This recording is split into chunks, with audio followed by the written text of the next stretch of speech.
Esta es la tarde en el continente americano. Cuando anochece en Europa y amanece en Asia, así cae la tarde en el continente americano y transcurre la noche y el amanecer en el resto del mundo.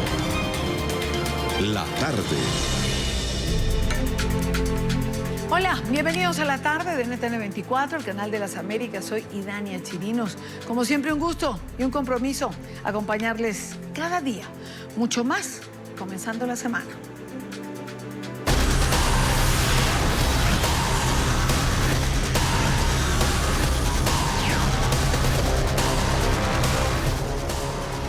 ¿Qué se espera en Uruguay? Un día después de la segunda vuelta presidencial, las autoridades electorales aún no confirman oficialmente quién será el sucesor del presidente Tabaré Vázquez.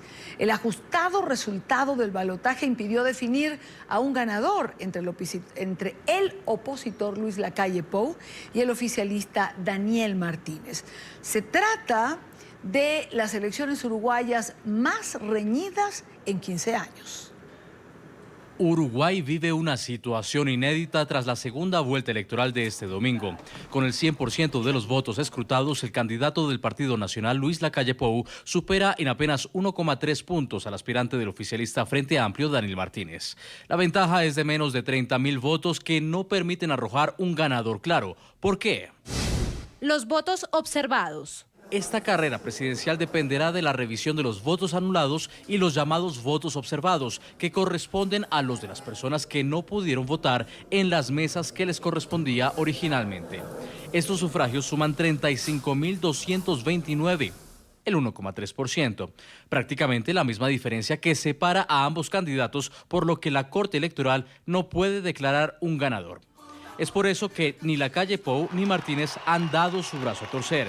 El puntero anunció anoche su victoria y dijo que la proclamación sería solo cuestión de horas. Lamentablemente el candidato del gobierno no nos ha llamado ni ha reconocido el resultado que, de nuestro punto de vista, es irreversible. Daniel Martínez, quien lleva las banderas del izquierdista Frente Amplio, la coalición de gobierno, subrayó que ningún candidato superaría el 50% de los votos. Tenemos la tarea histórica de buscar los entendimientos y las construcciones que nos permitan pensar en un solo país, en un solo Uruguay, gobernar para la gente. De confirmarse la victoria del candidato opositor, hijo del expresidente Luis Lacalle, llevaría a la derecha nuevamente al poder después de 15 años. Yo no quiero un analista. Y eso es lo más importante. Para conversar sobre este tema, cuando son las 4:07 minutos, está con nosotros Patricio Gómez Talavera. Él es docente de la Universidad de Buenos Aires, consultor en procesos electorales. Señor Gómez, bienvenido. Buena tarde para usted. Buenas tardes, Idania. Muchas gracias por la invitación. A pesar de la corta distancia, ¿no tendría que tener el organismo electoral un resultado claro a estas alturas? El escrutinio provisorio en Uruguay, como en la mayoría de los países de América Latina, carece de valor jurídico. Por tanto, casi se puede decir es un servicio informativo a la población. El escrutinio definitivo es el que tiene valor jurídico y por tanto es con él, el escrutinio definitivo que comienza mañana, día martes, el día viernes. La Corte Electoral se ve legalmente obligada a proclamar al nuevo presidente. El escrutinio provisorio funge básicamente de un servicio de información como para que la población ya tenga el nombre del nuevo presidente y se desarrolle el proceso político con normalidad. Pero la función del escrutinio provisorio es fundamentalmente informativa. ¿Qué puede pasar en las próximas horas? El escenario más factible es que Uruguay no tenga presidente reconocido por, toda la comunidad política hasta el día viernes, cuando finalmente la Corte Electoral se vea obligada a, una vez procesados los votos observados y demás,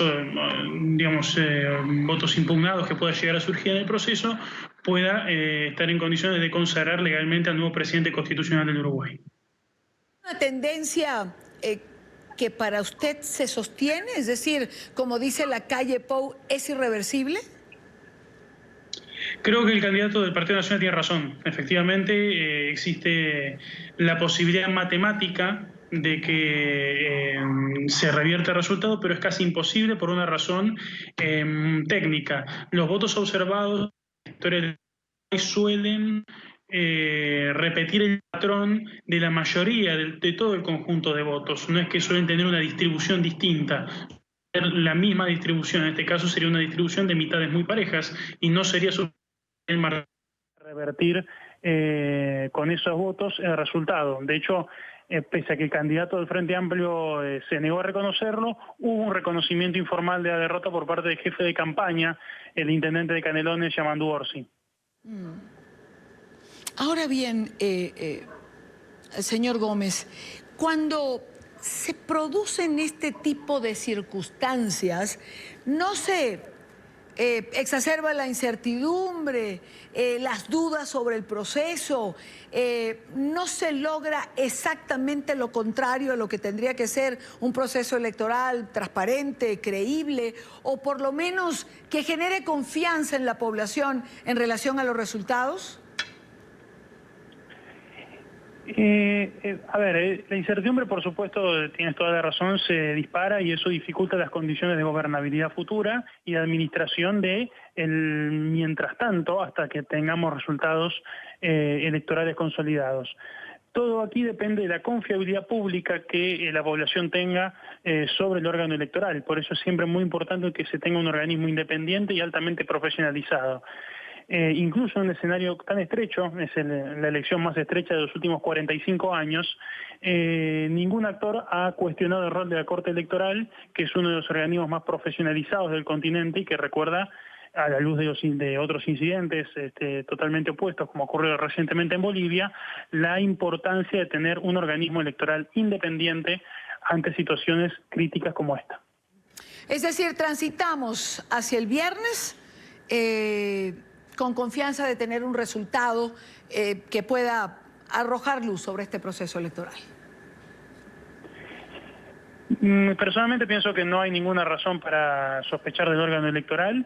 Sí, el problema es político, no es técnico electoral. Es cómo administrar un país virtualmente sin presidente electo. Que esa es la situación en la cual se va a encontrar Uruguay hasta que, como más tardar el viernes, la Corte pueda proclamarlo. Es una situación completamente inédita porque en todas las elecciones los uruguayos se iban a dormir sabiendo que era el próximo presidente. Bueno, pero hay un presidente, es decir, no hay un presidente electo, pero hay un presidente en ejercicio.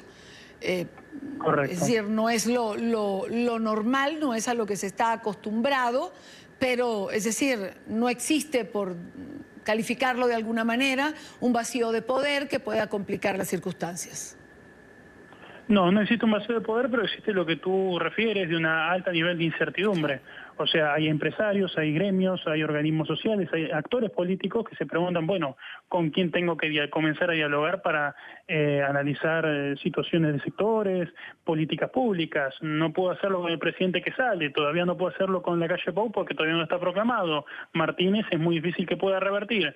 Entonces, toda esa incertidumbre que tú señalaste con mucha justeza, hay que administrarla y, bueno, políticamente es complicado. Ciertamente, pero pues no, creo que no hay otra alternativa u otra solución. Señor Gómez, muchísimas gracias por estar con nosotros estos minutos. No, por favor, gracias a ustedes por la invitación. Muy buena tarde para usted. Son las 4:13 minutos hora costa este en los Estados Unidos. Revisamos otros temas de la agenda informativa de este día. Es noticia la llegada de una comisión de la CIDH a Bolivia para revisar la situación de los derechos humanos un mes después de que estallara la crisis por las cuestionadas elecciones presidenciales del 20 de octubre. La misión, encabezada por el secretario ejecutivo de la CIDH, el brasileño Paulo Abrao, tiene agendadas reuniones con presos, periodistas, sociedad civil, líderes religiosos e indígenas.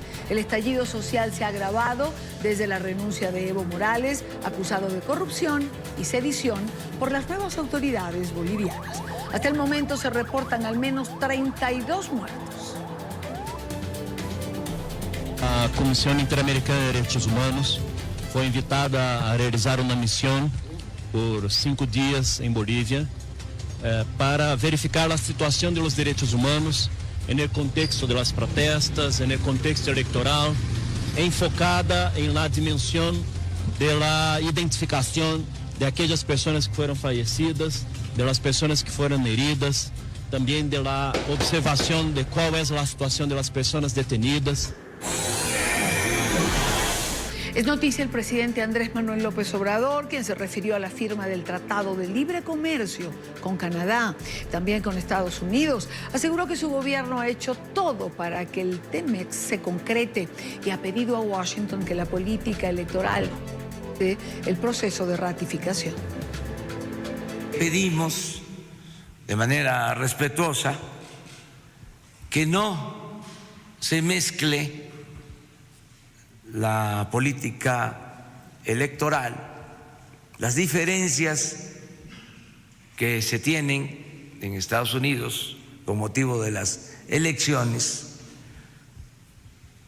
con un asunto tan importante para la cooperación y el desarrollo de Canadá, de Estados Unidos y de México. Y que ya no se demore la aprobación del tratado. Todo esto con mucho respeto, que se le dé tiempo a este acuerdo. Es noticia la jornada de disturbios en Perú. En medio del llamado a paralización hecho por transportistas para hoy lunes, se han registrado enfrentamientos entre los manifestantes y la fuerza pública. Según el reporte oficial, unas 120 personas han sido detenidas por protagonizar desórdenes en las calles de Lima, la capital. Agentes de la fuerza pública dispersaron con gases lacrimógenos a quienes se concentraban en el centro de la ciudad. Los negocios alrededor de la emblemática Plaza San Martín cerraron sus puertas como medidas de seguridad.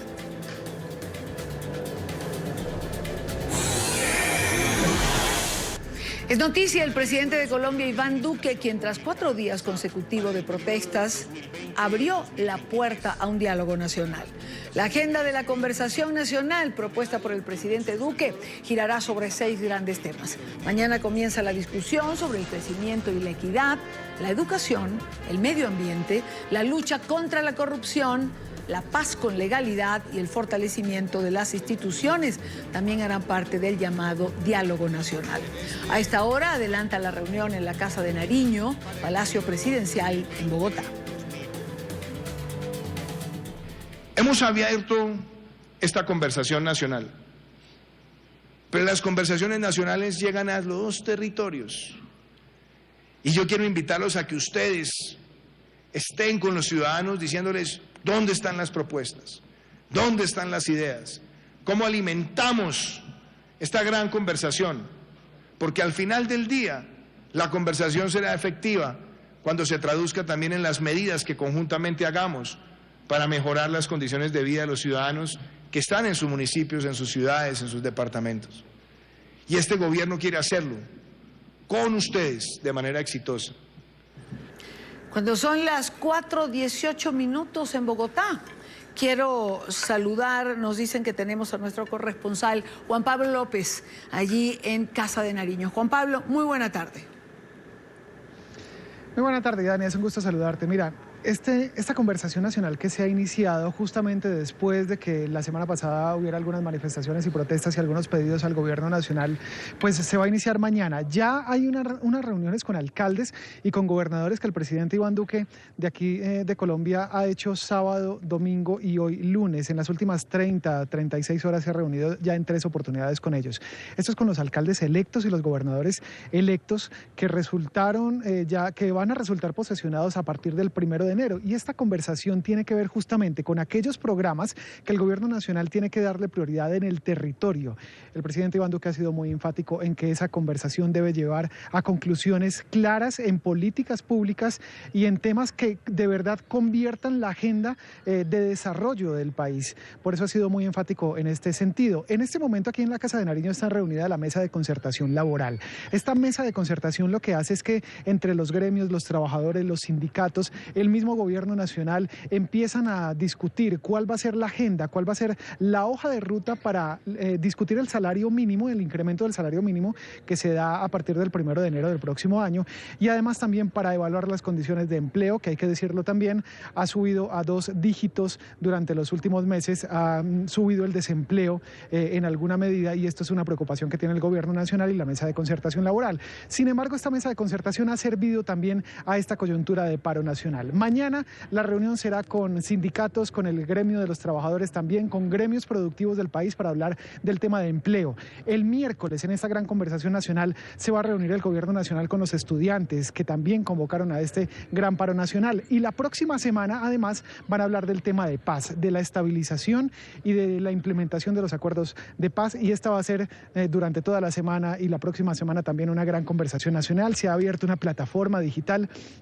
para que los ciudadanos escriban hasta marzo del próximo año cuáles van a ser las propuestas de un mejor desarrollo para el país. Mientras tanto, continúa el paro nacional y mientras tanto también ya los gremios, los sindicatos, quienes convocaron a este gran paro nacional, han hecho una convocatoria para mañana a las 9 de la mañana hora Colombia, hacer un anuncio respecto a si continúan o no las manifestaciones en Colombia. Gracias, Juan Pablo. Gracias por estar con nosotros. Gracias por la información. Saludamos a esta hora a Jairo Libreros, analista permanente de NTN 24. Jairo, buena tarde, bienvenido. Y Dania, muy buenas tardes. Intensa ha sido. Bueno, intensa fue la semana pasada. El fin de semana estuvo también muy difícil. ¿Cómo visualizas esta semana que recién comienza? ¿Crees que la calle de alguna forma se ha logrado apaciguar en Colombia? Yo creo que es una calma transitoria. Muy seguramente hoy, quizás mañana, se pueden presentar cacerolazos que muy seguramente se van a instalar en Colombia como una costumbre para rechazar o para manifestar cualquier inquietud que tengan los ciudadanos y de manera particular cualquier molestia o desencanto con la administración, pero creo que esto no se va a detener acá y vienen muchas más paros y dificultades. Por ejemplo, en el día de hoy, lunes, día ya de trabajo normal, habitual, por fuera del fin de semana, pues ya hay pequeños cortes, ya hay dificultades, hay estudiantes, hay otras personas que están tomando las calles, tratan de restringir el tránsito. Y Dania, yo creo que esto se va a mantener. No sé si alcancemos el volumen que tuvimos el jueves, los problemas del viernes en la noche, pero de manera particular creo que la protesta social, como lo han anunciado una cantidad de estrategos, no solamente es un fenómeno que se va a dar en Colombia, en Chile, en Bolivia, se está dando prácticamente en toda la región. Y en el caso colombiano hay que tener en cuenta que este tipo de expresiones no hacía parte del panorama, no hacía parte del paisaje, era algo que era muy difícil de manejar. Algunos consideran que Colombia no tiene mucha experiencia en este tipo de protesta social por cuenta de lo que fueron los 50 años de conflicto, especialmente con un enemigo tan peligroso como lo era las FARC. La gente tenía cierto temor de protestar, hubo un antecedente muy largo de criminalización de la protesta social. Desde ese punto de vista quizás estamos en un escenario que no es inédito, pero sí que tiene ribetes novedosos, y desde ese punto de vista lo más seguro, en mi opinión, es que se mantenga la protesta y tanto quienes representan esa protesta aprendan a entender al Estado y al Estado también aprender a manejar este tipo de situaciones. El presidente Duque ha abierto este diálogo nacional. ¿Están todos los que son y son todos los que están? Difícilmente están todos los que son y son todos los que están, y Dania, pero es muy buena pregunta. Hay que tener en cuenta que el jueves, cuando tú y yo estuvimos en este programa, te decía que se han recogido casi 167 iniciativas de diferente calado sobre las inquietudes que hacen parte de ese malestar ciudadano frente a la administración del presidente Iván Duque. Si nos atenemos a eso, son 167, pero cada vez que tú entrevistas a alguien que tenga relevancia política o relevancia social o que sea un ciudadano, cada uno de ellos tiene un discurso, tiene una queja, tiene un reclamo, tiene un anhelo y tiene una aspiración. Desde ese punto de vista es muy difícil. Fíjate, hoy los medios de comunicación en Colombia, por cuenta del encuentro que tiene el presidente Iván Duque realizado el día de ayer y por la jornada de capacitación que dura 3 días en Bogotá a instancias de la ESAP para garantizar que los nuevos mandatarios de departamento de municipios reúnan una información clara y precisa sobre las funciones, obligaciones, responsabilidades y demás aspectos que van a cumplir a partir del 1 de enero del año 2020. 2020, es decir, en 5 o 6 semanas, han entrevistado a todos los gobernadores y a todos los alcaldes, o por lo menos de los alcaldes de las ciudades capital de departamento. Cada quien tiene su propio discurso, cada quien interpreta lo que ocurrió el jueves y los días siguientes a su propia manera. Y Dania, yo creo que en eso el presidente de la República hizo muy bien. Estableció unos temas. Y esos temas son los que se van a abordar inicialmente. Yo creo que en esos temas que son amplios se puede tener cobertura de diferentes incidentes, desde los problemas de corrupción, pasando a las necesidades de algunos sobre el fortalecimiento de la implementación del proceso de paz, entrando el tema de pensiones, de salud, de educación y demás. Pero, Idania, ese día también jueves yo te dije algo que yo sigo convencido de ello. Los anhelos de las personas en América Latina y particularmente en Colombia han sido estudiados de tiempo atrás y más o menos están identificados los principales temas: salud, educación, pensiones, trabajo y seguridad pública. De todos los temas principales que aquejan a los ciudadanos en América Latina, el único que no está dentro de esa agenda es seguridad pública. Por eso yo creo que en algún momento se va a abrir ese campo. Recapitulemos las cifras de heridos, las cifras que nos hablan del saldo que dejan estos días, ¿no? Por ejemplo, heridos dentro de los actos vandálicos y disturbios registrados durante el paro nacional supera los 500. Revisemos. Desde la jornada de paro nacional, el pasado jueves, 3 personas perdieron la vida en medio de los disturbios con la fuerza pública. Según las instituciones oficiales, al menos 250 ciudadanos resultaron heridos en las manifestaciones, la mayoría de ellos con afecciones respiratorias a causa de los gases lacrimógenos. La Policía Nacional entregó un reporte sobre los miembros de la fuerza pública lesionados en los enfrentamientos. La cifra llega hoy a 341, de los cuales 246 están en Bogotá y de ellos 26 son mujeres. Uno de los uniformados perdió un ojo por el golpe de una piedra. Son cifras, Jairo, que nos hablan evidentemente de violencia. Es violencia, es un nivel bastante complicado desde el punto de vista del uso de la fuerza por parte de las autoridades, pero de la violencia también de sectores que están aprovechando este tipo de situaciones para afectar la vida e integridad de miembros de la fuerza pública, que se llevan también por delante la integridad y la vida de otros ciudadanos. Hay conceptos muy interesantes sobre cómo medir la violencia o cómo medir la fuerza. No se trata de ser una violencia incidental o letal, se trata de tener en cuenta cuál es la intensidad de la violencia, cuál es la capacidad de daño que tiene la violencia. Cuando tú miras estas cifras, te das cuenta que estamos hablando de una violencia que fácilmente puede contar muchas vidas en muy poco tiempo, en un ambiente en donde muchos están protestando, realmente es por reivindicaciones sociales. Y si hay una reivindicación que hay que tener en cuenta desde el punto de vista de los derechos humanos, que hace parte del núcleo fundamental de los derechos humanos, pero también de la Carta Política Colombiana del 91, es precisamente la vida y la integridad. La Carta Política es muy clara, ¿no? La vida hay que protegerla, es un bien prioritario, no solamente por lo que implica en materia de garantías para los seres humanos, sino de manera particular por la cultura de respeto hacia la integridad y la vida de las personas. Por eso creo que estas cifras son muy preocupantes y llaman la atención porque muy seguramente esta protesta, Idania, como te estoy diciendo, pero de manera particular, los actos vandálicos, la violencia, el saqueo, el enfrentamiento con los miembros de la policía y en algún momento se va a dar enfrentamiento con miembros de las fuerzas militares que acompañan patrullando las actividades de la policía, también va a tener un impacto. Y a estas cifras, al saldo que dejó los disturbios, en este recuento que acabamos de mencionar, no hablamos de Dylan Cruz, el joven estudiante de 18 años que también fue herido con una bomba lacrimógena. En estado delicado en este momento en una clínica en la capital de Colombia. Son cifras impactantes, son cifras que nos hablan de la beligerancia de estos días, sí, que se han vivido en Colombia desde el jueves pasado. Hay algo a lo que también me quiero referir y es el acto de expulsión que hoy llevará a cabo Migración Colombia, que expulsó a 59 venezolanos que, según reporte de las autoridades, estaban involucrados en los actos vandálicos que se registraron entre el pasado 21 y 22 de noviembre durante el paro nacional. Los extranjeros fueron trasladados en un avión de la Fuerza Aérea hasta la población fronteriza de Puerto Carreño y allí un buque los transportó a territorio venezolano.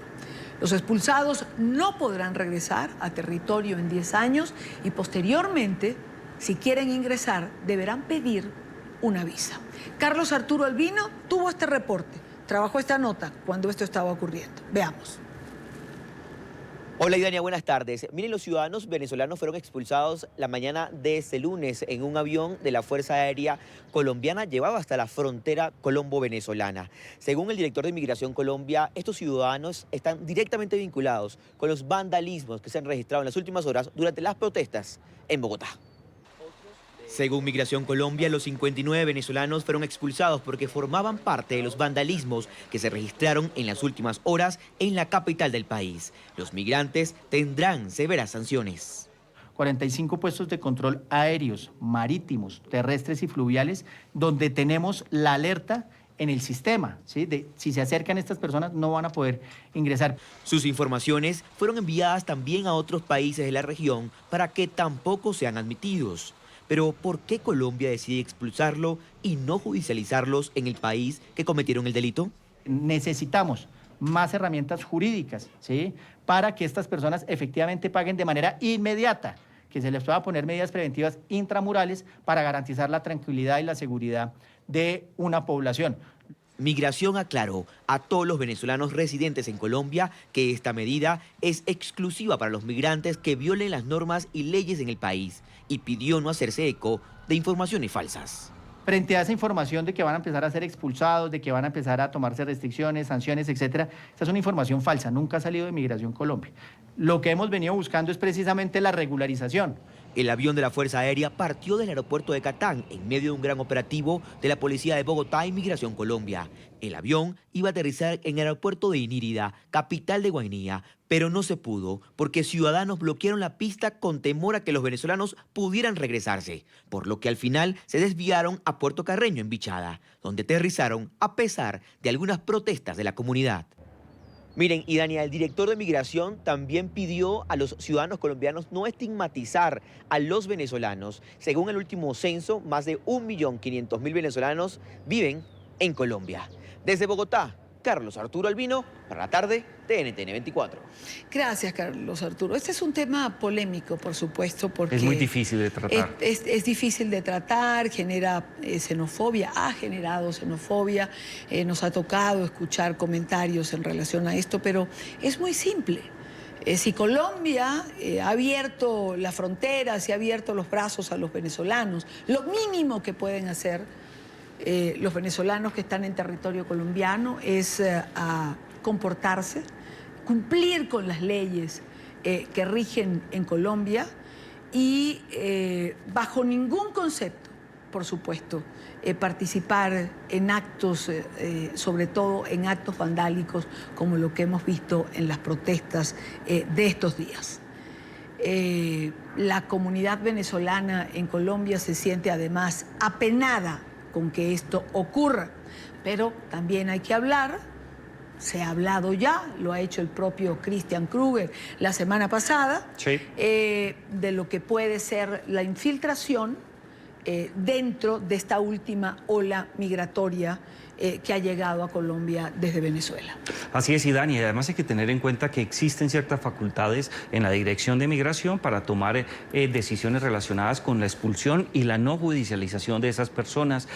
Algunas personas con mucho criterio, por lo menos en mi opinión, consideraban que el procedimiento era diferente, que se debió haber establecido una judicialización, bien sea acudiendo ante los jueces penales o ante autoridades administrativas dentro del proceso migratorio para determinar cuál fue el comportamiento de estas personas que resultaron involucradas en actos vandálicos, pero también hay que ser claros que esa facultad que tiene el Estado colombiano, que es eminentemente discrecional, no es algo exclusivo del gobierno colombiano. Todos los países tienen este tipo de facultades y quizás para acelerar este tipo de procesos porque están sustentados en informes de inteligencia que no tienen el carácter de pruebas. Los gobiernos nacionales y en este caso la Dirección de Migración tomó la decisión de expulsarlos del país. Sí, es una cosa complicada. Jairo, hay un tema que no quiero obviar, porque ha sido parte del debate y ha tenido distintas interpretaciones. Sí. Y fue lo ocurrido el viernes en la noche en Bogotá. Con esta serie de intentos de ingresar a conjuntos residenciales, porque en algunos conjuntos residenciales esto ocurrió ciertamente. No es como de repente se dice que no, es que fue una ola de pánico. Claro que fue una ola de pánico, por supuesto que hubo una ola de pánico, pero fundada. Y fundada en personas que trataron de ingresar en determinados conjuntos. Esto fue una realidad, es decir, esto no se lo inventó alguien. Y además esto ocurrió en una franja horaria, entre 8:30 de la noche y 11:30 aproximadamente, desde el sur hasta el norte. Sí. ¿Cuál es tu interpretación? Y Dani, yo tengo dos interpretaciones y empecemos por el tema del pánico o la victimización colectiva, que es el concepto que se usa en temas de seguridad. Hay que tener en cuenta un antecedente que fue muy delicado y que tiene unos ribetes que vale la pena analizar. El día anterior en la ciudad de Cali se presentó un fenómeno similar. Intentos de personas efectivamente realizados de saquear, de ingresar de manera ilícita a la residencia de diferentes personas. Hay pruebas, hay evidencias, hay videos que dan testimonio de cómo estas personas ingresaban hasta centros comerciales, tenían enfrentamiento con los empleados, los administradores y los dueños de los establecimientos comerciales en importantes centros comerciales, pero también cómo ingresaron y asaltaron diferentes casas. Con ese antecedente ocurre lo que tuvimos que vivir en Bogotá el día viernes, en donde también está verificado, hubo casos de personas que estaban interesadas no solamente en aprovechar este desorden y los actos vandálicos para realizar actos de asalto a viviendas y a centros comerciales y a personas que iban en la calle. Eso fue cierto, pero también hubo una mezcla o por lo menos una confusión tanto en las autoridades políticas como en las autoridades de policía y de manera particular en los ciudadanos, porque la ola fue creciendo. Todo el mundo recordaba los antecedentes de Cali o algunas personas los tenían en cuenta. Empezaron a circular una cantidad de videos en las diferentes redes sociales, el efecto de las llamadas, y tuvimos una situación crítica en donde un número muy importante de personas, y Dania, resultaron angustiadas porque sabían que era cierto que se estaban dando esos actos de vandalismo y de saqueos, ingreso a conjuntos residenciales. Verificamos mucha información este fin de semana, pero también tuvimos la oportunidad de darnos cuenta que el efecto de victimización colectiva generó también un traumatismo mayor y la situación fue crítica. ¿Qué creo yo, Dania? Dos cosas. Yo creo que fallamos en algo y fallamos desde el punto de vista de institucionalidad.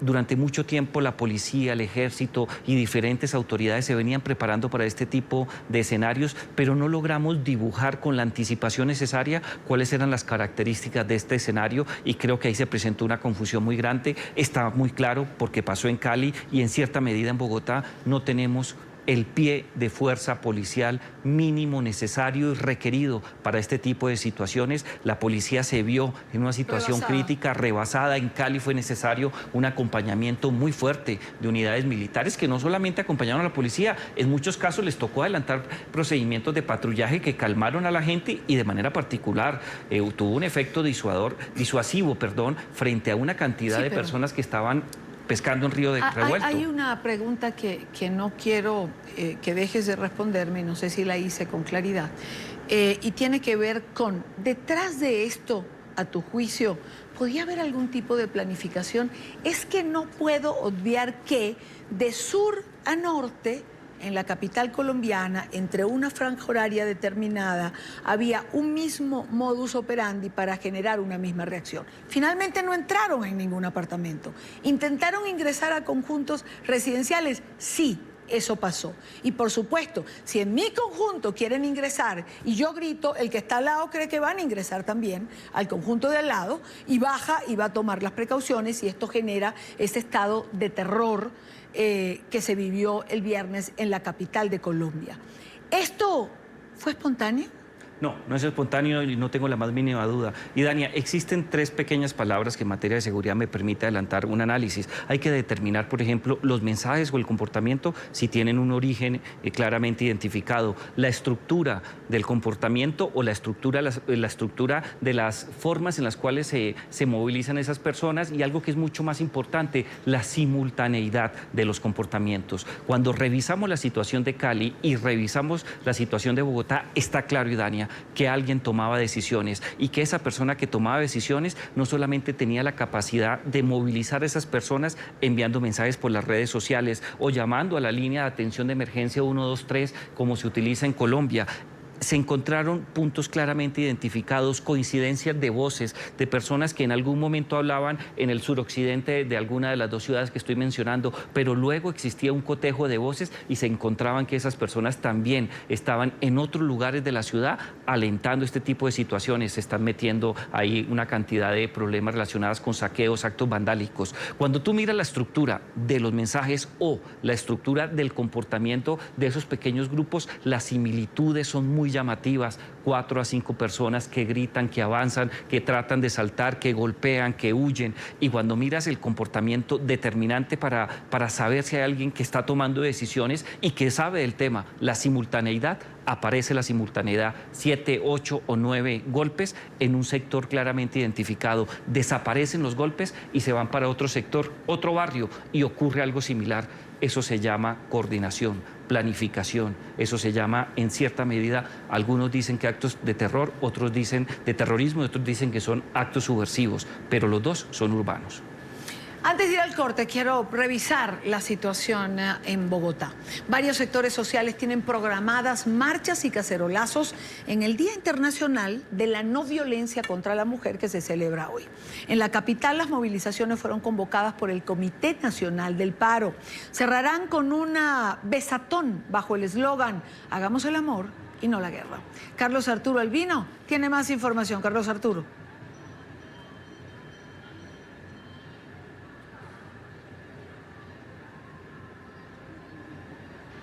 Carlos Arturo, ¿me escuchas?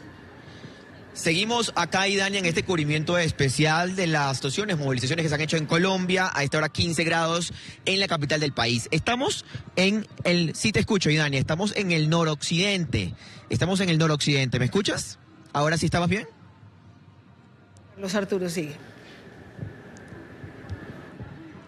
Idania, estamos en el noroccidente de la ciudad. Miren, esta es la situación que se vive a esta hora. Son personas que han estado aquí para manifestarse por diferentes razones. Vamos a preguntarle, señor, ¿cuál es su nombre? Carlos Buitrago. Señor Carlos, hoy es el Día de la No Violencia contra la Mujer. ¿Usted por qué viene hoy aparte de esto? Bueno, aparte de esto, vemos que las manifestaciones que se han presentado desde el 21 han roto la indiferencia del ciudadano común. Y el ciudadano común se ha dado cuenta que tiene unos elementos importantes para manifestarse, para expresar su inconformismo. Y vemos que teniendo un Estado acéfalo, que no tenemos un presidente que sea autónomo y capaz de decidir por sí mismo, y que él piensa que con su silencio nosotros vamos a callarnos, está logrando todo lo contrario. Bien, por acá, ¿qué piensa usted, por ejemplo, de la mesa que ha establecido el presidente Iván Duque a los diferentes líderes sociales y también a los alcaldes electos? Pues sinceramente pienso, esto realmente es una farsa, porque no se abre realmente al diálogo. O sea, realmente las propuestas que se han hecho no son coherentes con lo que se está pidiendo. Los líderes sociales que están amenazando el día a día, realmente no es una solución lo que él está dando, ¿sí? Esta protesta no solamente por eso, sino porque el gobierno no quiere que la verdad se sepa. Bien, muchísimas gracias. Opiniones de la gente que está acá en las diferentes movilizaciones, son estudiantes, sociedad civil, pero miren, esta es también una manifestación atípica. ¿Qué significa esta representación y este trombón para qué? Hola, ¿cómo estás? Pues sí, venimos de la Universidad Pública La Distrital, es una manifestación pacífica como todas las que venimos haciendo desde el 21, simplemente venimos con instrumentos, somos artistas, no terroristas, el mensaje que queremos dejar como legado, como todo lo que somos, ¿vale? Entonces, nada de violencia y simplemente con música a respetar a las mujeres, a respetar los derechos de todos los colombianos. Hoy ustedes han venido con sus banderas, con un instrumento de música, ese rechazo de la Universidad Distrital también a esos vándalos que han acabado con el Transmilenio, acabado con entidades públicas. Sí, claro que sí, pues nosotros como estudiantes nos manifestamos de manera pacífica, apoyamos las protestas en todo el país, siempre y cuando se respete pues lo que nos pertenece a nosotros como ciudadanos, y pues los vándalos no nos representan, somos nosotros artistas, no somos terroristas, y pues estamos aquí poniéndole frente a esta situación el día de hoy por el derecho de la mujer y por todo este inconformismo que sentimos nosotros con este gobierno que tenemos actualmente. Muchísimas gracias. Son estudiantes de la Universidad Distrital. La imagen de Hernando Sánchez. Han llegado personas al Parque Nacional. Esto es nororiente de la capital. De manera pacífica, hasta ahora se ha mantenido esta manifestación. Es la información. Si quieres seguir enterado, quédese con nosotros. Carlos Arturo Albino, para la tarde de NTN 24. Gracias a Carlos Arturo Albino. Seguiremos informando de el aquí y el ahora, de lo que pase en las calles de Bogotá o lo que ocurra en Colombia en la tarde de hoy cuando se han hecho estas convocatorias. Jairo, gracias por acompañarnos, gracias por estar aquí como siempre. Los lunes me encanta, siempre empezamos con la agenda informativa. Así es, Colombia nos ha ocupado prácticamente la agenda completa, pero es lo que está en el centro de la información. Primera pausa en la tarde, recuerde seguir nuestras cuentas en Twitter, se las dejo en pantalla siempre con información en tiempo real. En mi cuenta personal leo sus comentarios. La cuenta de Jairo Libreros, aquí está diciendo... @Jairo Libreros. @JairoLibreros es su cuenta en Twitter. Al volver, sesión extraordinaria de la Organización de Estados Americanos, el tema Nicaragua. Ya venimos. El Consejo Permanente de la Organización de los Estados Americanos se ha reunido en sesión extraordinaria para recibir el informe de la Comisión de Alto Nivel sobre Nicaragua. El documento relata la violación de derechos humanos que ocurrió en el país centroamericano durante el 2018. NTN 24 en el lugar de la noticia con Emiliana Molina. Emiliana. Hola, ¿qué tal? Muy buenas tardes. Así es, pues el informe que se presentó ante la Organización de Estados Americanos sobre Nicaragua el día de hoy demuestra las dificultades por las que pasó esta comisión para intentar lograr obtener testimonios de las víctimas de represión de parte del gobierno de Daniel Ortega. Entre estos, recordemos que el gobierno de Ortega no le permitió la entrada a Nicaragua a esta comisión y también ha tachado el día de hoy de inexistente los resultados de este informe. De hecho, pues la comisión tuvo que reunirse en El Salvador para lograr hablar con testimonios y víctimas de hostigamiento por parte del gobierno de Daniel Ortega y para lograr así también constatar múltiples informes de entidades independientes. Las autoridades competentes siguen sin tomar medidas conducentes a investigar y prevenir hechos como esos. Continuar las restricciones al derecho a reunión, impidiendo manifestaciones y protestas pacíficas, cortando los derechos a libertad de expresión y asociación. La Secretaría General subraya que los temas acordados en la mesa de negociación y aquellos a los que no se logró llegar a acuerdo son concordantes con la Carta Democrática y los demás instrumentos jurídicos interamericanos. El mejor instrumento para resolver la polarización y violencia que sufre el país es tener elecciones libres y transparentes.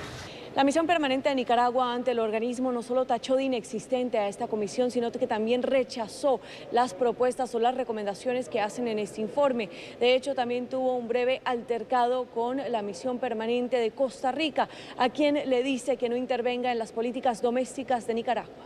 Reclamamos al gobierno de Costa Rica respeto y contención, ya que su actitud injerencista e interventora en temas que no les pertenecen chocan con las normas elementales de convivencia y buena vecindad que nosotros sí observamos y reconocemos.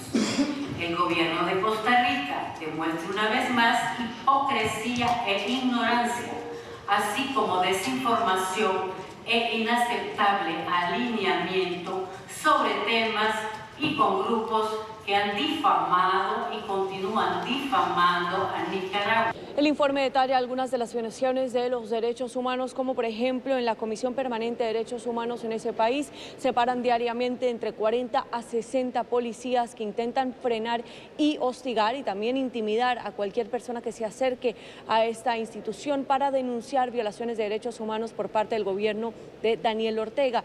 En ocasiones las personas que intentan llegar a estas instalaciones han resultado presos empresas. De hecho, abogados que también forman parte de la Comisión Permanente de Derechos Humanos han visto de primera mano o han sufrido ataques de parte del gobierno de Daniel Ortega, donde sus vehículos han sufrido algunos daños, precisamente como parte de la represión y el hostigamiento de este gobierno.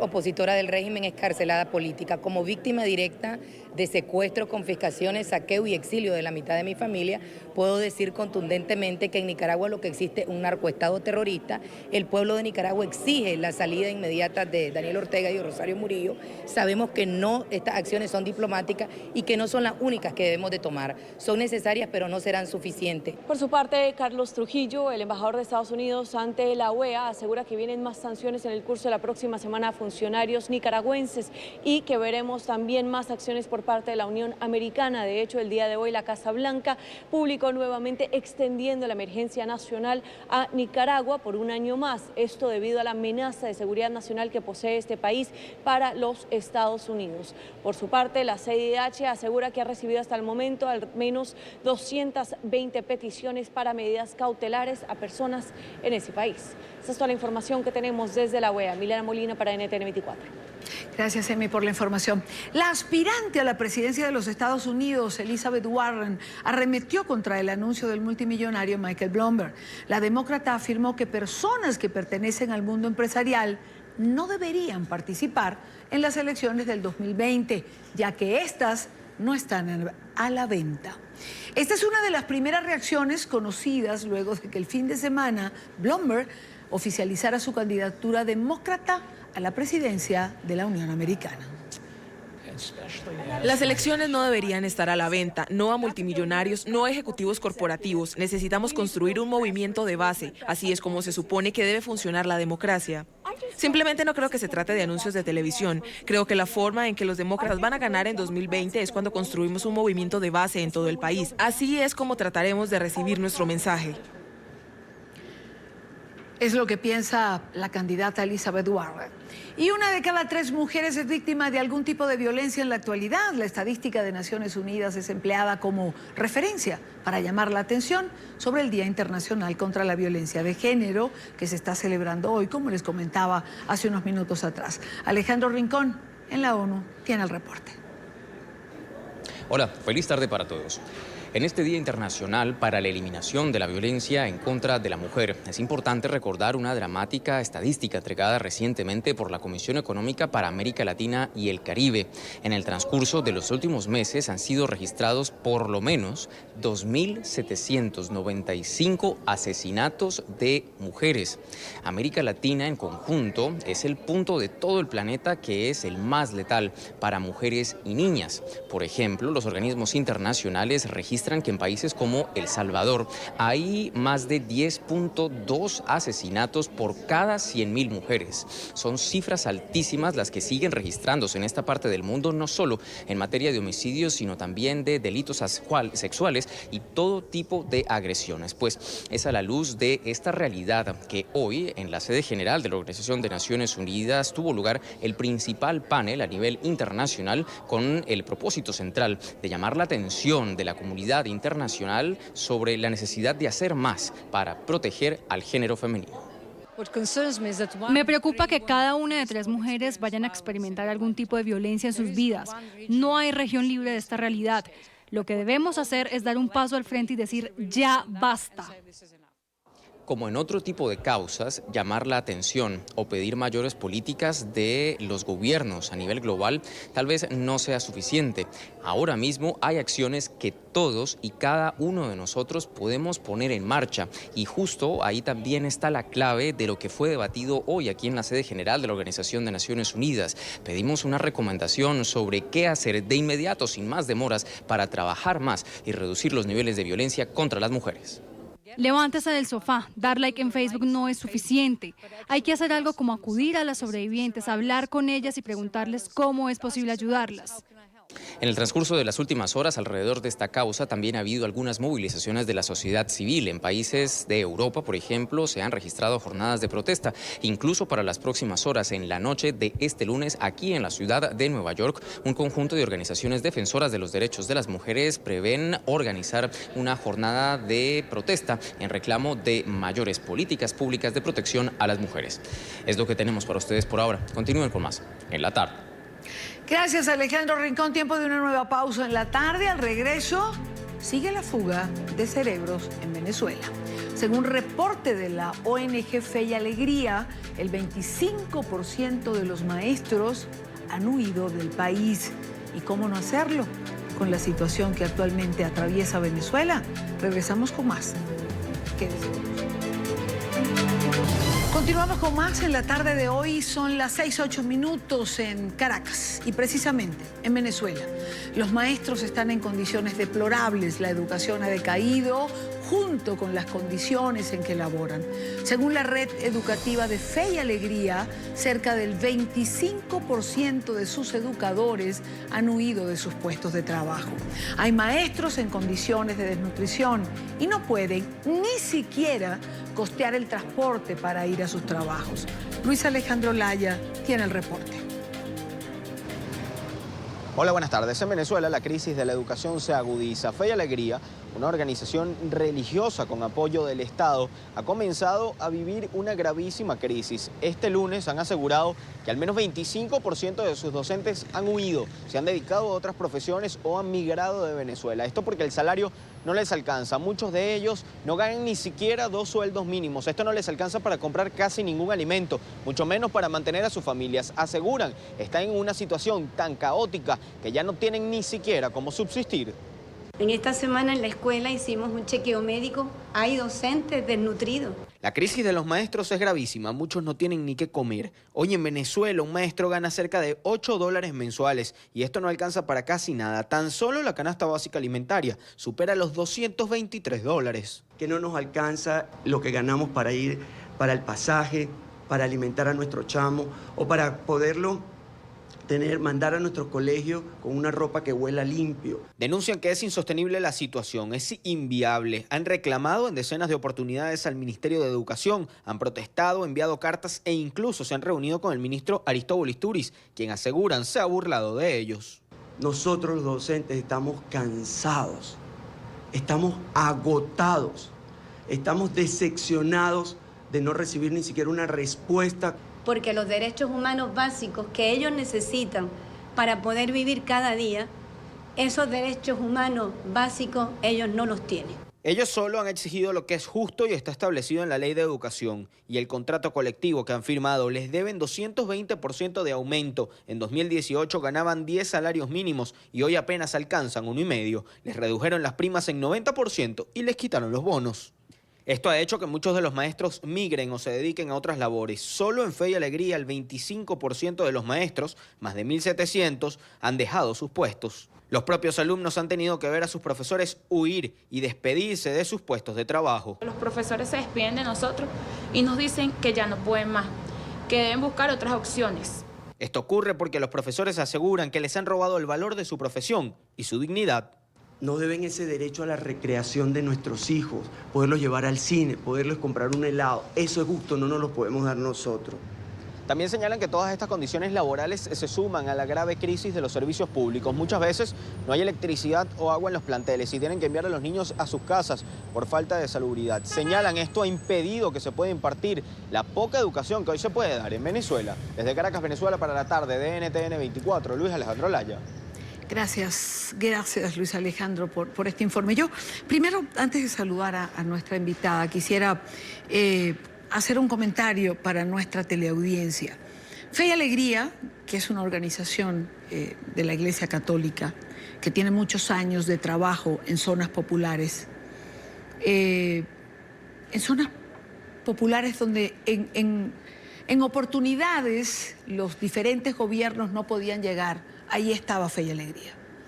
Y la educación que han impartido a lo largo de los años ha sido de tal calidad que si usted tenía en algún pueblito, en alguna zona rural o en alguna zona de la Gran Caracas, una escuela de fe y alegría cerca y a lo mejor tenía una escuelita privada, mucha gente prefería que sus hijos fueran a una escuela de fe y alegría antes que a una escuela privada. Así, de esa calidad ha sido la educación que a lo largo de los años ha impartido Fe y Alegría, que también tenía estaciones de radio, que ha sido acosada por el gobierno, que las han intervenido, que les han robado los equipos, que realmente les han hecho la vida imposible. Y sin embargo, ellos están allí, resistiendo, para cumplir con el norte que siempre han tenido, servir y ayudar, apoyar a los venezolanos. Dicho esto, quiero saludar a nuestra próxima invitada, Noelvis Aguilar, directora del programa Escuela de la organización Fe y Alegría. Señora Aguilar, bienvenida, buena tarde para usted. Muy buenas tardes, gracias por la oportunidad. No, gracias a usted por estar con nosotros. ¿Cómo sigue adelante una organización como Fe y Alegría? Mira, quizás creemos como movimiento católico que Fe y Alegría en este momento es un milagro. A veces nos preguntan cómo mantenemos y resistimos, y creo que ha sido el trabajo de muchos años, de la identidad, del compromiso que tenemos con este país. Muchos de los educadores, directores que hemos decidido quedarnos en este país.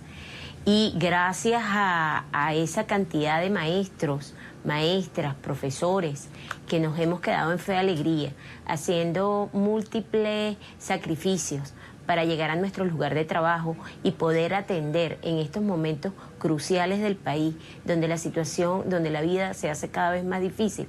Nosotros hemos apostado y con creatividad, ¿verdad?, por seguir apostando por el país y por tener presente que esos niños, niñas y adolescentes que están en nuestras escuelas y por esas familias que han confiado su educación en nosotros, por ello seguimos apostando y haciendo múltiples acciones basándonos en la creatividad, en el apoyo de la familia, en multiplicarnos y triplicarnos en trabajo para seguir brindando oportunidades a tantos niños, niñas y adolescentes, cosa que se ha perdido en Venezuela, que se ha ido perdiendo ese derecho a la educación.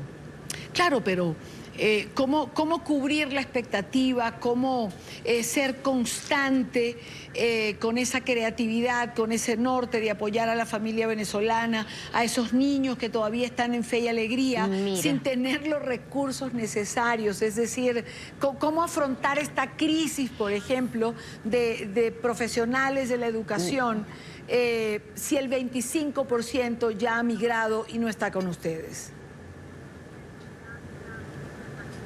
Mira, fíjate, efectivamente estamos laborando con casi el 75% de la nómina de personal docente para dar respuesta a 176 escuelas a nivel nacional, atendiendo aproximadamente 97.000 niños. Allí hemos tenido que, fusionar secciones, disminuir hasta las jornadas de clase, los días de clase, porque, no nos damos abasto. Y con eso creemos que, no estamos garantizando esa calidad educativa con la cual se identificaba Fe y Alegría, siempre apostando por un mejor servicio educativo. Si bien es cierto, nuestro personal docente se va de nuestras escuelas porque no se le garantizan los derechos para cubrir sus necesidades básicas, como es el tener una alimentación de calidad, el poder cubrir esas necesidades básicas de ropa, vestido, para ellos y para sus familias, donde ni siquiera para un chequeo médico se gana en Venezuela, gana un docente. Por lo tanto, los maestros con mucha vocación, con profesionalismo, que se formaron en las casas de estudio de este país, hoy se ven en la necesidad de abandonar lo que en un momento fue su proyecto de vida, por lo que han apostado, por el cual se han preparado. Hoy muchos de ellos se han ido y otros se los están pensando, porque estamos en Venezuela en el modo sobrevivencia. Estamos tratando de sobrevivir y y hacer múltiples trabajos para poder buscar otras entradas que nos permitan cubrir esas necesidades básicas. Obviamente, un educador en Venezuela que no se le garantizan esos derechos, imposible pueda garantizar pues un mejor servicio o tenga ese desempeño que siempre han tenido los educadores. Uno mira, bueno, todos nosotros, todos los profesionales que existen en este país y fuera de este país, pasamos por las manos de un maestro que hace años, pues, si bien es cierto, su sueldo no le hacía rico, pero por lo menos le permitía vivir. Hoy en día en Venezuela no nos garantizan un sueldo para vivir y mucho menos para el ejercicio de la profesión docente, trayendo como consecuencia no solamente el deterioro de la carrera de educación en Venezuela, donde ya ni siquiera las casas de estudio pueden invitar y nadie se siente invitado para estudiar educación, para ser maestro, porque pareciera que ser maestro en este país no es rentable. Entonces, ¿a quiénes estamos sacrificando? Una cantidad de niños venezolanos, tanto que están en colegios subsidiados, en colegios públicos y privados, porque esta situación se está dando de manera general, solo que en los planteles privados las familias tienen mayores posibilidades y están subsidiando la educación, mientras que en los sectores populares donde nosotros estamos... Con todo y eso, le decía, con todo y eso hay déficit en las escuelas privadas. Igual están afrontando una migración de educadores. Sí. Igual, o sea, que estamos viviendo una situación que está poniendo en riesgo la educación. La educación en Venezuela está en emergencia, al igual que los demás servicios y al igual que los demás derechos. Pero siendo la educación un derecho que nos habilita, que es fundamental para la vida, en estos momentos el Estado venezolano ni siquiera se pronuncia para primero declarar que estamos en un estado de emergencia. Quizás haciéndonos conscientes de la situación que estamos viviendo, es posible que podamos convocar a toda la sociedad venezolana para buscar resolver esta situación. Hoy, ¿qué hacemos en Fe y Alegría? Lo que estamos haciendo es tratar de contener la situación, tratar de resolver con los pocos recursos que tenemos, donde cada vez se van deteriorando las escuelas, donde los servicios cada vez son más deficitarios, donde se pone en riesgo a tanto niños, niñas y adolescentes, porque si no hay escuela, los niños están más expuestos a estar en riesgo, a estar más tiempo en la calle, a que sean objetos para ser utilizados en negocios ilícitos. La misma situación que está pasando con los niños que estudian en frontera.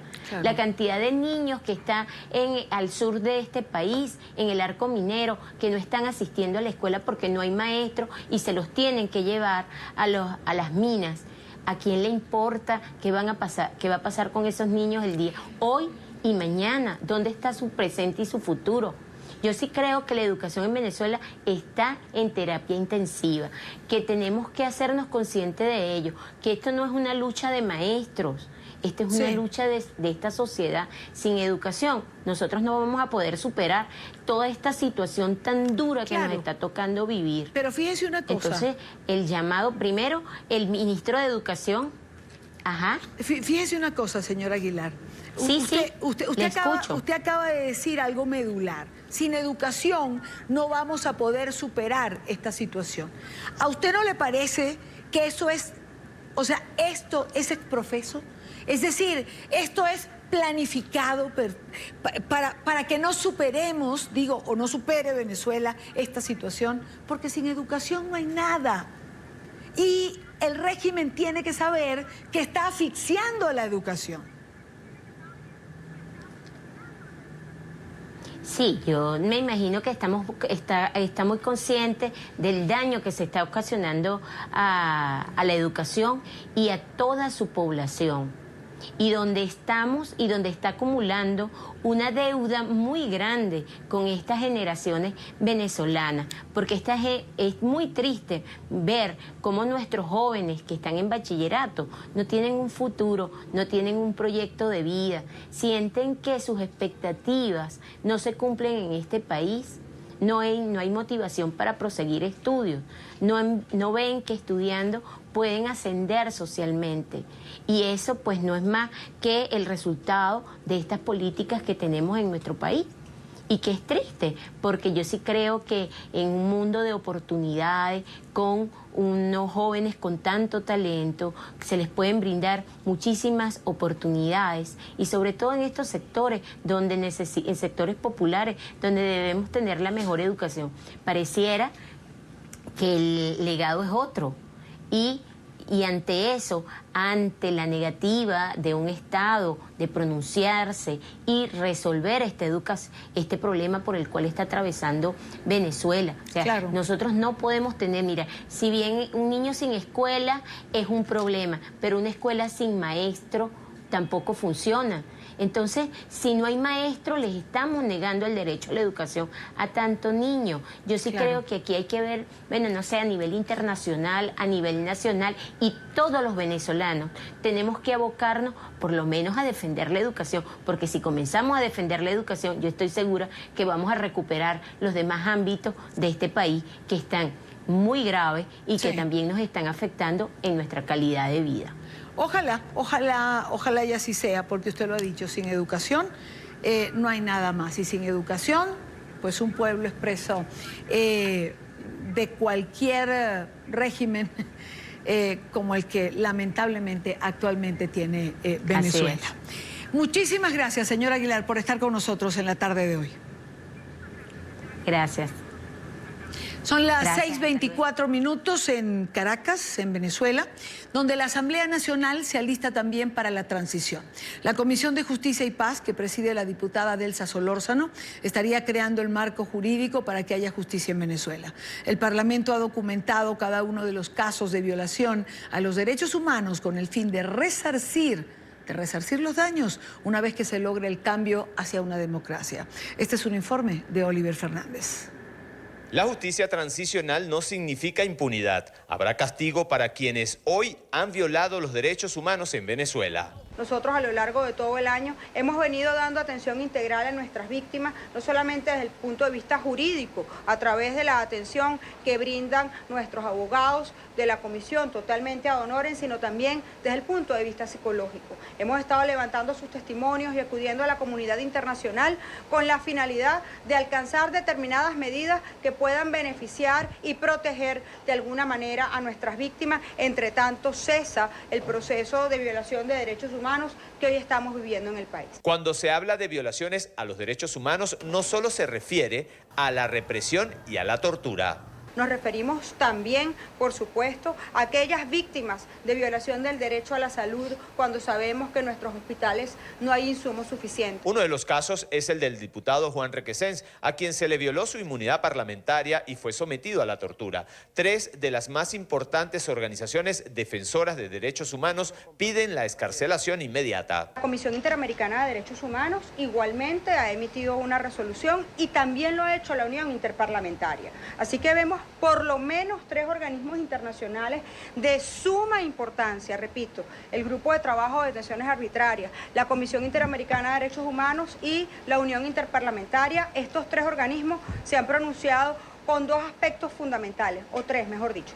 El primero de ellos, a Juan Requesens se le violó la inmunidad parlamentaria y el debido proceso, de tal manera que esto es ya una violación a sus derechos humanos. El registro que lleva la Comisión Especial de Justicia y Paz también incluye a quienes se han ido del país producto de la persecución. Sobre todo nuestros hermanos en la diáspora hoy en el exilio, que tuvieron que salir del país porque detrás de ellos había una fuerte persecución o habían pagado cárcel o fueron botados de sus trabajos y quedaron simplemente en la calle. La Comisión Especial de Justicia y Paz lo que pretende es darle un marco jurídico sólido a los venezolanos para que el daño a las víctimas sea reparado. Es la información que manejamos desde Caracas. Continúen con más de la tarde de NTN 24.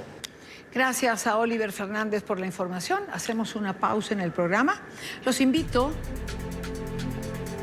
No hacemos la pausa sin que antes los invite a que visiten nuestro portal web. Lo tienen en pantalla, www.ntn24.com. Noticias desarrolladas allí en nuestro portal para que usted amplíe el marco referencial de lo que le interesa en relación a la información. Y al regreso vamos a conversar con un invitado particular, con un invitado muy especial. Tengo muchas ganas de poder conversar con él, con Alexis López Tapias, sobre su teoría de lo que ha venido ocurriendo en Chile y que puede extrapolarse a América Latina. Regresamos en breve. Continuamos con más. En la tarde de hoy, la desaprobación del presidente Sebastián Piñera aumenta tras 5 semanas de manifestaciones en Chile. Según una encuesta publicada hoy por Plaza Pública Cadem, el nivel de rechazo al mandatario ha subido 5 puntos durante la semana, llegando al 81%. Se trata del peor registro desde que asumió su segundo mandato. La encuesta realizada entre el jueves 21 y el viernes 22 de noviembre también refleja una baja aprobación del gabinete del presidente Piñera. Muy buenos días. Quiero darle la bienvenida cuando son las 5:37 minutos, hora costa este de los Estados Unidos, hora Quito, en Ecuador, Alexis López Tapia.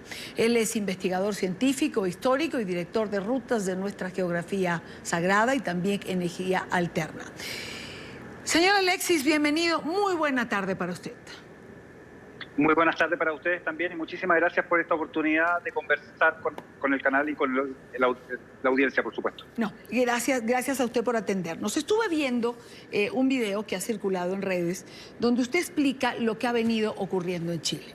Por demás interesante, y quería conversar en relación a eso.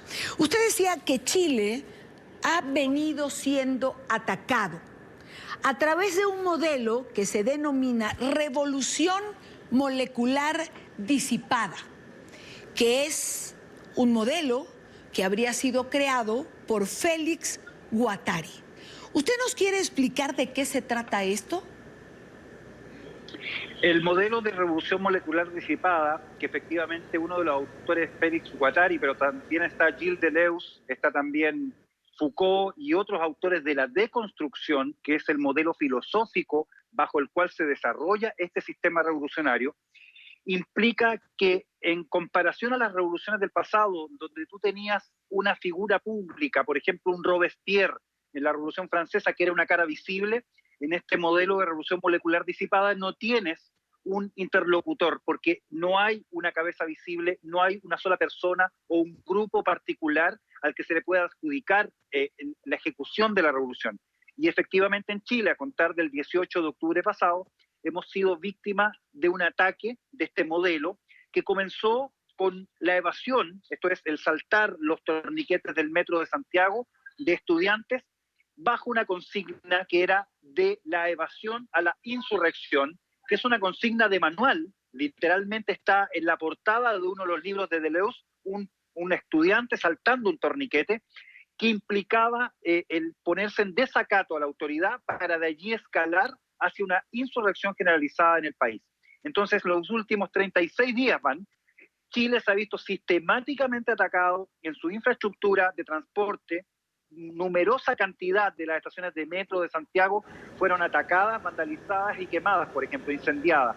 El transporte público ha sufrido lo mismo. Hemos tenido cortes de carretera, incendios en edificios públicos, incendios en locales comerciales como grandes supermercados e incluso anoche un gigantesco incendio en una planta de producción química. Ahora, ¿qué busca la aplicación de este modelo? Es decir, ¿hacia dónde pretenden ir o llegar?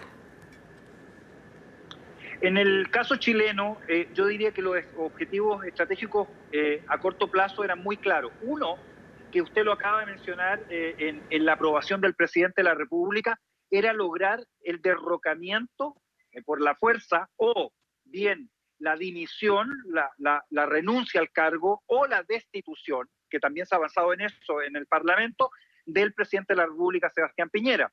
Y eso porque en definitiva el gobierno de Chile literalmente en los hechos ha dejado de gobernar. En Chile en este minuto no impera el Estado de Derecho porque el gobierno ha sido absolutamente incapaz de restablecer el orden público en 36 días y siguen día tras día sucediendo ataques a nuestra infraestructura pública, paros, cortes de camino, apedreo a camiones, apedreo a buses en la carretera y, en definitiva, un estado de caos y un estado de atemorización de la población. Lo que busca el modelo, en definitiva, es tratar de gobernar a través del miedo. Eso está escrito literalmente desde manual del modelo de construcción y de revolución molecular disipada.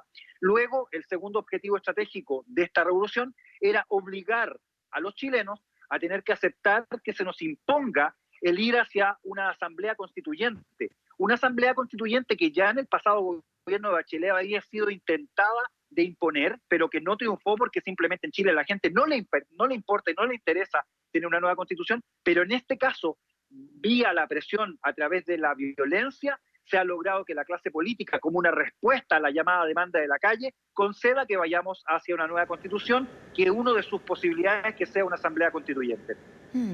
Ahora, antes de entrar en quién está detrás de todo esto, que es como lo elemental después de hablar de la manera que se está atacando, con qué modelo, qué se busca, antes quiero preguntarle, ¿por qué el Estado no ha podido recuperar, por qué el gobierno del presidente Piñera no ha podido recuperar el Estado de Derecho?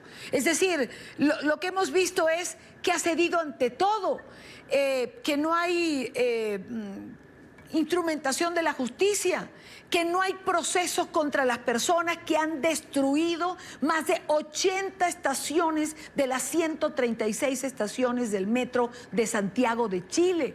Es decir, ¿por qué ha fallado el gobierno en esto?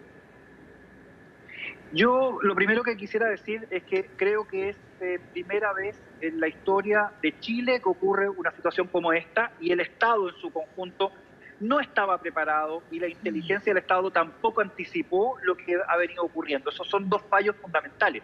Como es un hecho histórico y no tiene precedentes, no había herramientas de respuesta ante el fenómeno. Entonces, ha sido extremadamente errático el manejo del gobierno. Yo creo que la tesis central que han tratado de manejar todo este tiempo es que esta cosa iba a parar sola. Esa es la tesis que nosotros hemos escuchado de los asesores del presidente. Entonces, la verdad es que es un modelo que no se detiene y no cede, porque primero no tiene nada que perder, sino que tiene todo que ganar. De hecho, el objetivo del modelo es ganar, hacerse del poder político de la nación. Entonces, efectivamente, frente a eso, ellos no tienen nada que perder. Y en segundo lugar, porque más allá de la destrucción de lo que acaba de mencionar, las estaciones de metro o buses o las carreteras o casi todas las plazas de las dos ciudades más importantes de Chile hoy día, la capital Santiago de Chile y la segunda ciudad en importancia, Concepción, tienen su centro histórico absolutamente destruido. En el caso de Santiago, en torno a la Plaza Italia, y en Concepción toda la plaza completamente destruida.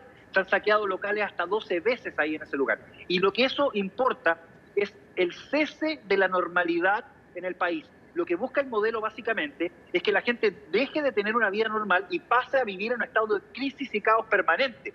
Y a propósito de esa crisis y caos, los incrementos en la violencia conducen inevitablemente, por ausencia del Estado, a una fase de saturación donde el Estado de Derecho simplemente ya no opera más y la gente tiene que empezar a defenderse por sí misma y caemos entonces en una guerra civil o conato de guerra civil. Bueno, es el caos absoluto, pero ¿quién está detrás de esto? Es decir, ¿quién gana con una guerra civil? ¿Quién gana con esa situación de caos? Acá hay que distinguir que tenemos sectores subversivos que son diferentes. Tenemos sectores que legítimamente, sectores políticos y de la ciudadanía que están demandando cambios sociales, porque efectivamente el modelo económico chileno en 30 años, en buena parte de ello administrado por la que hoy es oposición en el país, han generado una gran desigualdad, si bien el país en su conjunto ha tenido un mayor crecimiento que en toda la historia anterior de la República. Pero ese grado de desigualdad es efectivo y por ende la demanda social es absolutamente legítima. Pero sobre esa demanda social y aprovechándose de ella está el modelo insurreccional que lo que busca es implementar un nuevo sistema político en el país a propósito de esta llamada Asamblea Constituyente, que lo que pretende en la base fundamental es instalar un modelo del tipo bolivariano en Chile, que es otro modelo de característica democrática dictatorial, que es como se conoce ese tipo de sistema. Claro, pero hay que aclarar una cosa, señor López. Es decir, lo que no consiguen con los votos en un proceso electoral dentro de la democracia, lo quieren conseguir a través del caos. Así es, así es. Yo creo que eso es absolutamente fundamental. Resulta que ¿qué estábamos hablando en Chile en septiembre antes de que empezara esta insurrección revolucionaria? Se estaba anunciando que el país, después del desastroso gobierno de Bachelet en términos económicos, comenzaba nuevamente a repuntar en términos económicos. Entonces, para la izquierda internacional y particularmente para los sectores del chavismo, esto era una muy mala noticia porque significa que hay países que son capaces de salir adelante y llegar al desarrollo aplicando políticas neoliberales. Bueno, si bien el neoliberalismo ya señalé que genera gran inequidad cuando se aplica mal, como en el caso chileno, por otra parte también demuestra que los gobiernos de carácter chavista o socialista en general son fracasos desde el punto de vista económico. En segundo lugar, Chile firmó el TIAR junto con otros países del continente, que era la posibilidad de que en su conjunto los países democráticos pudieran hacer uso de la fuerza contra países que violaran los derechos humanos y no fueran democráticos. El caso de Venezuela y por supuesto el caso de Cuba. Y finalmente nuestro presidente le dio apoyo a Guaidó, este presidente digamos alternativo del gobierno venezolano, y yo creo que en parte la respuesta de Venezuela ha sido instalar esta revolución molecular disipada en el continente. Basta ver un video que está circulando de Hugo Chávez paseándose hace unos meses atrás en la Plaza Roja, donde él se jacta de haber logrado el apoyo de Putin para su calendario de actividades en Sudamérica el 2019 y 2020. De Nicolás Maduro. Esto de todos modos, y con esto termino, esto tenemos que probarlo, porque tenemos que encontrar a los agentes que están operando en Chile, pero ya en Bolivia se encontró a gente del chavismo que estaba entregando dinero en las calles y por eso se los expulsó del país y Bolivia cortó relaciones con Venezuela y con Cuba inmediatamente, cosa que Chile debiese hacer ahora. Es decir, Nicolás Maduro, por eso lo quería interrumpir, Nicolás Maduro desde Moscú, es que dijo Hugo Chávez, para no perdernos. Es decir, para usted... Nicolás Maduro, sí, perdón, fue una confusión mía. No se preocupe, para usted esto es una realidad, o sea, hay una planificación de sembrar el caos en el continente ante la amenaza de ser exitoso con políticas neoliberales y perder terreno, mucho más ahora que Uruguay está a punto de perderse con la calle Pou que ha ganado y con la renuncia de Evo Morales. ¿Cree usted que puede extrapolarse esto a lo que ocurre en Colombia, por ejemplo, que ha comenzado a ocurrir hace unos días atrás? De hecho, lo que ustedes van a ver es un calco de lo que está sucediendo en Chile y lo que yo he podido seguir a través de las noticias efectivamente muestra que la primera etapa del proceso, que es la etapa de escalamiento es el incremento de las acciones de violencia en el tiempo y el ataque masivo a otro tipo de instalaciones que llega finalmente a afectar instalaciones de carácter estratégico en el país, comunicaciones, energía, agua, etcétera. Bueno, eso es escalamiento. La segunda fase va a ser copamiento en unas 2 semanas, aproximadamente 3 semanas.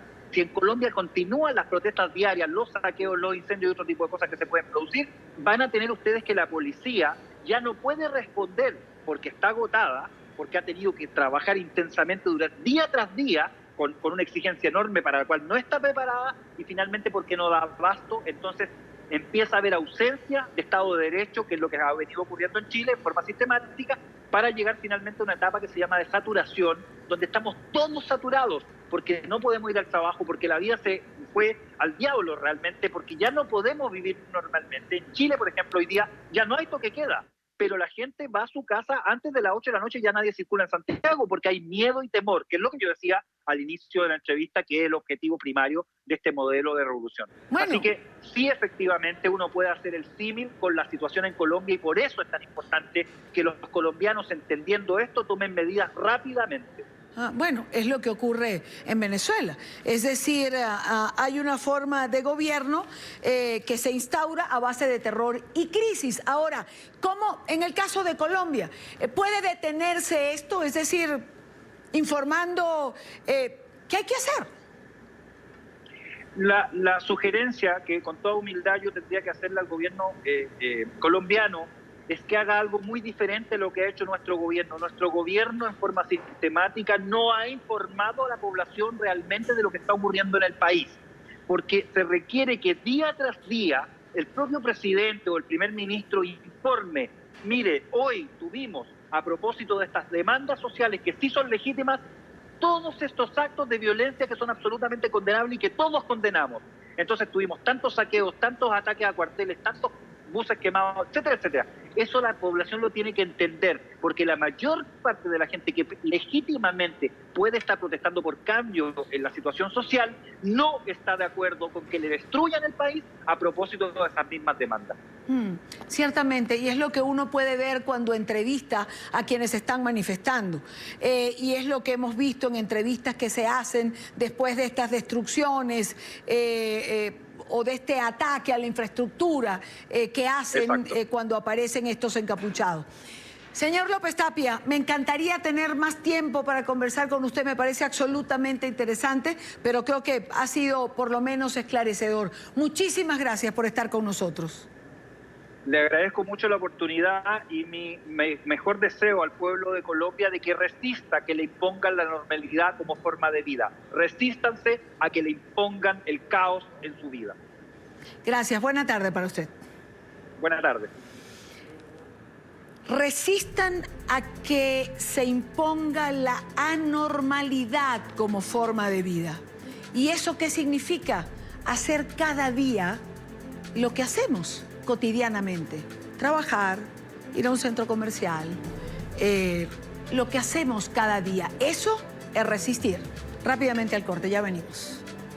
Llegamos al final en la tarde de hoy, mañana a la misma hora para compartir, debatir, analizar la agenda informativa del día. Buena tarde para todos.